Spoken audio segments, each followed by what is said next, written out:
नवी मुंबई महानगरपालिकेने 2024 मध्ये भारतामध्ये तिसरा व महाराष्ट्रामध्ये पहिला क्रमांक पटकावला। जुलै महिन्यामध्ये देखील सुपर क्लीन सिटी म्हणून नवी मुंबई प्रथम क्रमांकावर निवडून येऊन तिला अवॉर्ड मिळाला आहे। सध्या मी वाशी कोपरखैरणे रोडवर उभा आहे आणि आपण पाहू शकतो या ठिकाणी सुरू असलेल्या बांधकामातून निघणाऱ्या ट्रकमुळे प्रचंड मोठ्या प्रमाणामध्ये रस्त्यावर धूळ आणि चिखल पसरला जातो। हा चिखल आणि धूळ नागरिकांच्या आरोग्यावर प्रश्न उपस्थित करतो। यामुळे इथे अनेक अपघात झालेले आहेत। दुचाकीस्वार जखमी झाल्याची माहिती मिळते।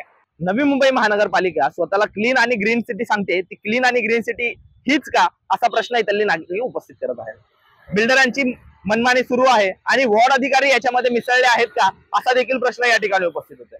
नागरिकांचे हे प्रश्न कधी सोडवले जातील, प्रशासन या प्रश्नांची दखल कधी घेणार हे पाहणं गरजेचं राहील। मी सुमित गायकवाड, TV1 इंडिया, नवी मुंबई।